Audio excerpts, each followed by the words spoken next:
Halo, Assalamualaikum warahmatullahi wabarakatuh. Jumpa lagi di channel YouTube aku.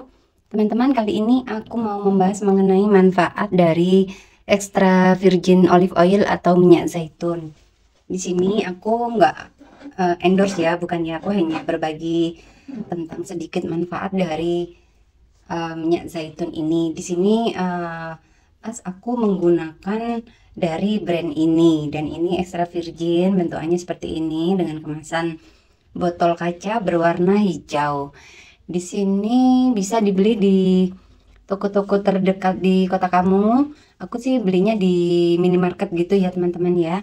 Jadi ini memang aku beli yang kemasan botol karena aku ngerasa ini akan lebih multifungsi, juga dari segi harga akan lebih hemat. Ini banyak sekali manfaatnya. Yang pertama adalah untuk kesehatan.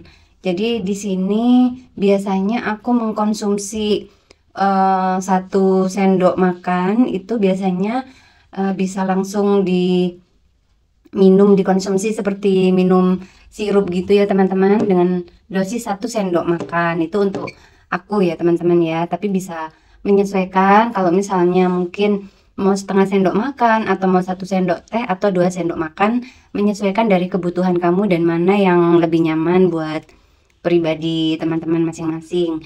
Jadi di sini yang aku rasakan itu manfaatnya bisa untuk mengurangi kadar kolesterol gitu teman-teman ya. Jadi pada saat kita mungkin ngerasa badan kayak nggak enak, kolesterol agak naik atau asam urat, aku biasa mengkonsumsi ini dan merasa lebih enak di badan aku. Jadi bisa mengurangi kolesterol. Kemudian bisa untuk lebih menghaluskan dan melembabkan kulit. Jadi itu yang aku rasakan.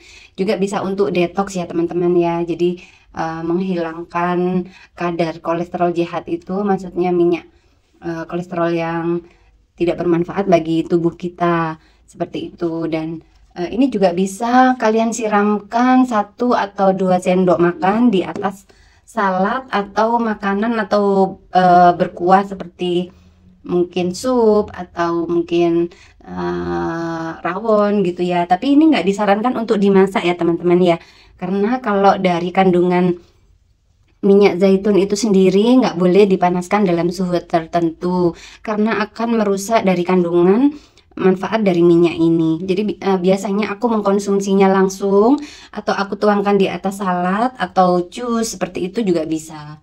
Kemudian selain dikonsumsi yang food grade ini, aku juga gunakan untuk ini ya teman-teman ya, pelembab kulit. Jadi bisa untuk moisturizer kulit atau kulit kepala atau rambut, bahkan juga bisa dicampurkan di hand and body lotion. Biasanya aku ambil beberapa sendok, aku campurkan dengan 100 ml hand and body lotion yang biasa aku gunakan, kemudian aku kocok-kocok seperti itu dan aku pakai. Itu dia menambah kelembapan dan lebih moisture di kulit, jadi nggak bikin kulit kering seperti itu teman-teman.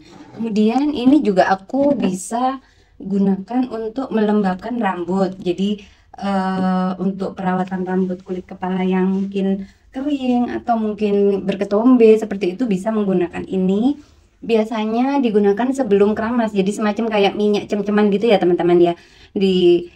Taruh di tangan, kemudian dioles di kulit kepala, dan ini bisa didiamkan mungkin sekitar 10 hingga 15 menit sambil dipijit-pijit supaya merata di kulit kepala dan melancarkan peredaran darah.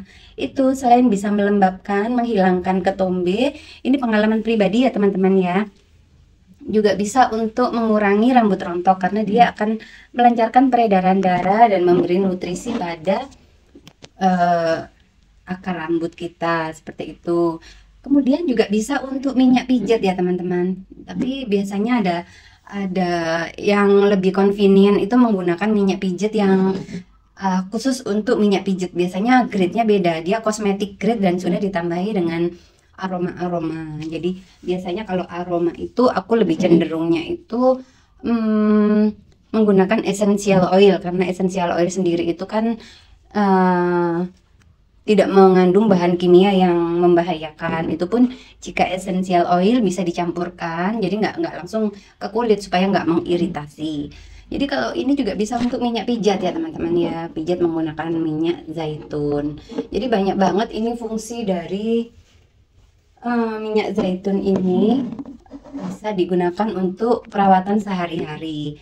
Lalu lagi biasanya aku juga gunakan untuk membersihkan make up yang waterproof. Jadi sebelum menggunakan facial foam atau sabun cuci muka, aku menggunakan minyak zaitun ini untuk menghapus minyak yang waterproof atau make up yang waterproof ataupun yang tidak waterproof. Itu biasanya setelah kita oleskan di muka, kemudian dipijat perlahan seperti ini dengan gerakan memutar, lalu bisa disapu dengan tisu atau kapas. Aku biasanya menggunakan tisu kering teman-teman, jadi menghapus make up beserta minyak yang menempel di kulit. Kemudian baru aku cuci muka menggunakan sabun muka yang khusus untuk jenis muka aku ya, jenis kulit muka aku. Jadi seperti itu tips dari aku ya teman-teman. Selain itu dia juga bisa untuk melembabkan atau merawat tas atau sepatu dari bahan kulit. Jadi diteteskan sedikit aja, kemudian dioles di permukaan kulit, kemudian biarkan meresap beberapa saat, lalu dilap dengan kain yang lembut seperti itu. Dia bisa untuk perawatan dari tas maupun sepatu kita. Jadi menurut saya banyak sekali extra virgin olive oil ini manfaatnya, dan saya selalu menyediakan ini di rumah, terutama bagi yang kolesterolnya tinggi. Daripada beli obat-obatan yang mungkin bahan kimia, jika bisa diatasi dengan minyak zaitun ini bisa dicoba ya teman-teman. Tapi tetap jangan over kebanyakan meminumnya, karena ada juga efek sampingnya yang seperti mungkin kadang itu nggak cocok, bisa diare seperti itu ya, atau bisa sariawan misalnya. Efek-efek awal detox itu aku juga merasakan sariawan, ternyata itu adalah mungkin di awal bisa dicoba dengan dosis yang sedikit terlebih dahulu, kemudian jika dirasa bisa ditingkatkan, silahkan teman-teman tingkatkan dosisnya, tapi jangan terlalu banyak juga. Jadi apapun yang berlebihan itu kan juga nggak baik untuk kesehatan. Jadi tetap gunakan sesuai dengan dosis dan cara yang dianjurkan. Ingat ya, tidak untuk dipanaskan, bukan untuk minyak menggoreng. Biasanya ini tipsnya karena tekstur dari extra virgin itu akan rusak jika terkena panas dengan suhu tertentu. Jadi sebaiknya memang dikonsumsi dingin aja. Kemudian menyimpan botol ini setelah digunakan itu di tempat yang sejuk, terhindar dari sinar matahari. Jadi nggak perlu dimasukkan ke dalam kulkas atau lemari es, taruh aja di tempat yang terlindung dari sinar matahari. Kemudian ditutup rapat dan usahakan selalu higienis sehingga tidak merusak dari minyak yang tersisa di dalam botol. Jadi seperti itu teman-teman tips dari saya. Semoga sedikit tips ini bisa bermanfaat untuk teman-teman ya. Terima kasih telah menonton video aku. Have a nice day. Jangan lupa subscribe, komen, dan share video ini. Terima kasih. Thank you, I love you. See you in the next video. Assalamualaikum warahmatullahi wabarakatuh.